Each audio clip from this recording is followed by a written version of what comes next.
नमस्कार दोस्तों, मैं हूं आपका दोस्त के बी। तो आज के इस वीडियो में हम 9 दिसंबर 2022 को एसएससी सीजीएल के पहले शिफ्ट का जो एग्ज़ाम समाप्त हो चुका है, इसमें पूछे गए जीके, जीएस और करंट अफेयर्स के प्रश्नों को डिस्कस करेंगे। तो पूरा वीडियो बहुत ही ध्यान से देखिएगा। इस वीडियो की जो पीडीएफ फाइल है वह आपको टेलीग्राम चैनल केवी गुरुजी या kvguruji.in के ऊपर मिल जाएगी। तो वहाँ से आप इसके पीडीएफ को डाउनलोड कर सकते हैं। इसके अलावा 1 से लेकर के 8 दिसंबर के सारे शिफ्ट की अगर आप लोग ई बुक चाहते हैं तो उसकी लिंक भी आपको नीचे डिस्क्रिप्शन में मिल जाएगी। वहां से आप उस ई बुक को भी डाउनलोड कर सकते हैं। तो चलिए अब इस वीडियो की हम शुरुआत करते हैं। पहला प्रश्न पूछा गया सिंपल सा कि नील नदी किस महाद्वीप में बहती है। तो दुनिया की सबसे लंबी नदी है जिसे हम लोग नील नदी के नाम से जानते हैं और ये आपके अफ्रीका महाद्वीप में बहती है। आपको ये भी ध्यान रखना है कि जो हमारी ये नील नदी है वो अफ्रीका के सबसे बड़े विक्टोरिया झील से निकलती है। सहारा मरुस्थल से होती हुई ये आपके भूमध्य सागर में जाकर के गिरती है। अगला प्रश्न पूछा गया कि किस राज्य की सरकार ने मातृशक्ति उद्यमिता योजना को लॉन्च किया। तो 2022 में अपने बजट के दौरान हरियाणा की सरकार के द्वारा इस योजना की घोषणा की गई थी और ये जो हमारी योजना है वह मुख्य रूप से महिलाओं के लिए है। आपको ध्यान रखना है कि इस योजना के अंतर्गत हरियाणा की सरकार के द्वारा ऐसी महिलाएं जो कोई भी उद्यम करना चाहती हैं उनको मात्र 7% की दर से यहाँ पर ऋण प्रदान किया जाएगा। अगला प्रश्न पूछा गया कि निम्नलिखित में से कौन सा हिमाचल प्रदेश का लोक नृत्य है। तो कई सारे आपको ऑप्शन दिए गए थे। तो हिमाचल के अगर हम लोग फोक डांस की बात करते हैं तो चेदी हो गया, छरही है, नती है, डांगी है, छपेली, महासू, झाली, धमन, ये सारे हमारे हिमाचल प्रदेश राज्य के फोक डांस हैं और इन्हीं में से कोई आपको एक ऑप्शन में दिया गया होगा। अगला प्रश्न पूछा गया कि ब्लीचिंग पाउडर का निर्माण किस गैस की सहायता से किया जाता है। तो बिल्कुल ग्रुप डी वाला क्वेश्चन उठा करके यहाँ पर चिपका दिया गया है। देखिए ब्लीचिंग पाउडर की अगर हम लोग बात करते हैं जिसका नाम बेरंजक चूर्ण भी होता है तो क्लोरीन गैस की सहायता से इसका निर्माण किया जाता है। रिएक्शन आप लोगों को मैं कई बार बता चुका हूँ ग्रुप डी में कि जब हमारा कैल्शियम हाइड्रोक्साइड क्लोरीन गैस के साथ में अपक्रिया करता है तो यहाँ पर आपका कैल्शियम हाइपोक्लोराइड बनता है और पानी निकल जाता है बाहर। तो ये जो आपका CaOCl2 है इसी को हम लोग ब्लीचिंग पाउडर के नाम से जानते हैं। आपको ये ध्यान रखना है कि इसका उपयोग व्यंजक के रूप में और कीटाणुनाशक एजेंट के तौर पर भी किया जाता है।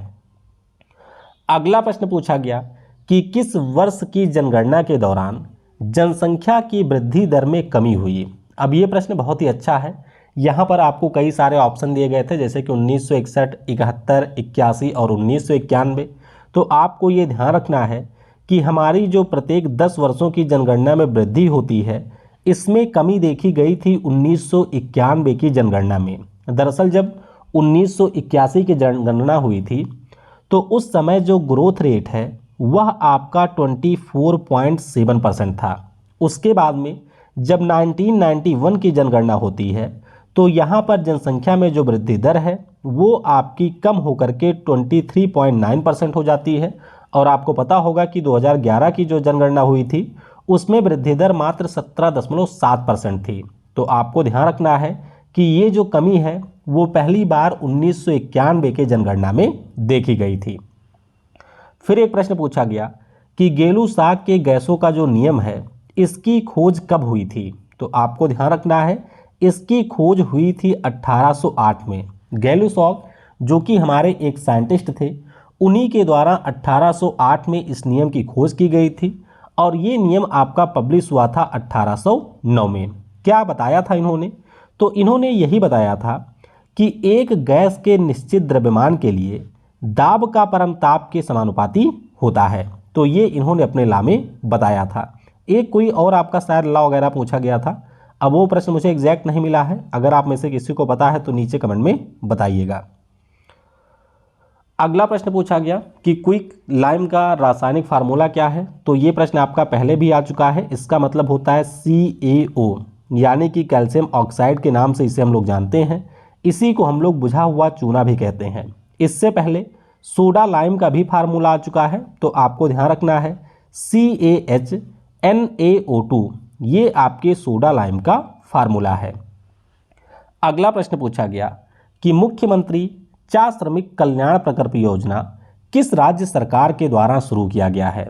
तो ये जो हमारी स्कीम है इसको त्रिपुरा राज्य की सरकार ने शुरू किया है। तो आपको ध्यान रखना है कि राज्य सरकार और केंद्र सरकार दोनों के द्वारा चलाई जा रही यह एक योजना है और इसके अंतर्गत जो भी त्रिपुरा के चाय बागानों में काम करने वाले श्रमिक हैं उनको आवास, राशन और वित्तीय सहायता इस योजना के माध्यम से प्रोवाइड कराई जाएगी।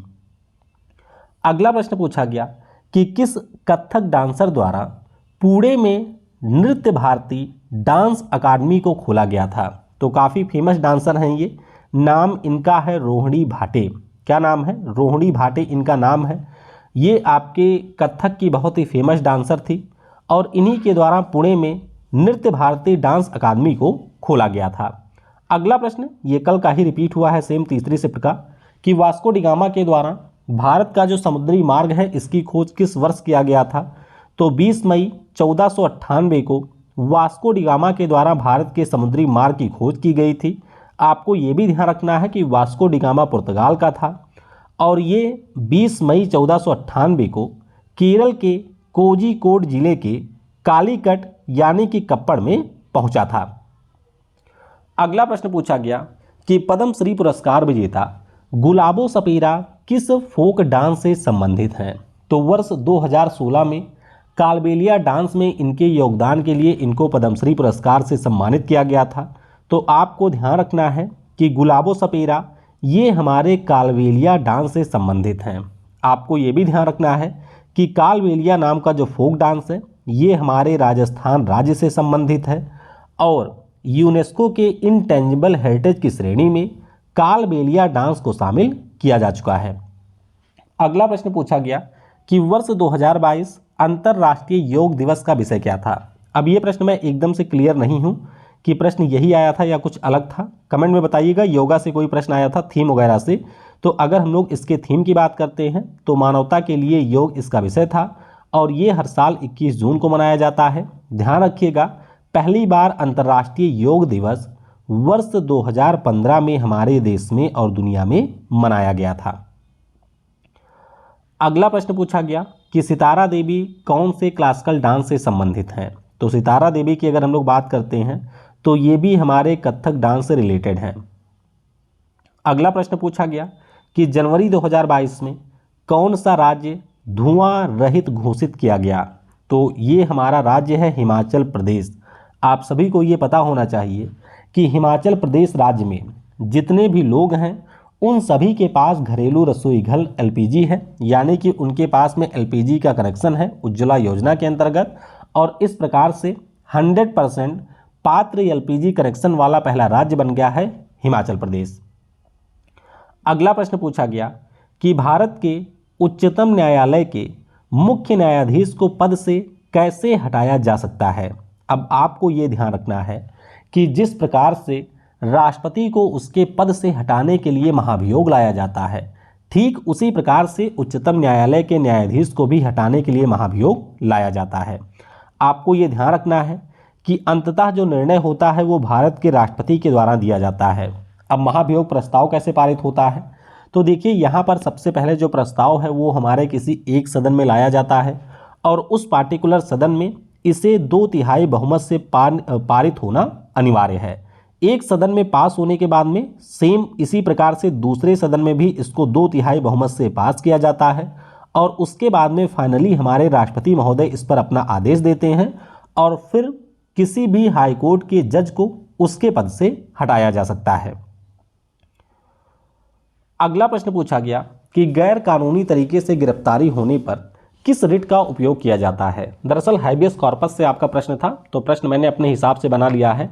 आपको ये ध्यान रखना है कि अगर आपको पुलिस बिना बताए गैर कानूनी तरीके से गिरफ्तार कर लेती है तो उस स्थिति में आप लोग हाई कोर्ट या फिर सुप्रीम कोर्ट जा सकते हैं और वहाँ से हैबियस कॉर्पस यानी कि जो बंदी प्रत्यक्षीकरण नाम का रिट है इसको आपके हाई कोर्ट या सुप्रीम कोर्ट के द्वारा जारी किया जाता है।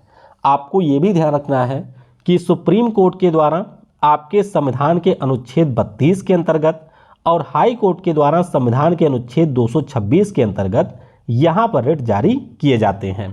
अगर हम लोग रिट की बात करते हैं तो ये आपके टोटल 5 प्रकार के होते हैं। तो इस प्रकार से 9 दिसंबर को पहले शिफ्ट में जो भी आपके प्रश्न पूछे गए थे उन प्रश्नों को हमने डिस्कस कर लिया है। इसके अलावा भी अगर आपको कुछ प्रश्न याद हैं तो आप नीचे कमेंट सेक्शन में उन प्रश्नों के बारे में लिख सकते हैं। Thanks for watching. जय हिंद, जय भारत, और सबसे जरूरी, पढ़ेगा भारत तो बढ़ेगा भारत।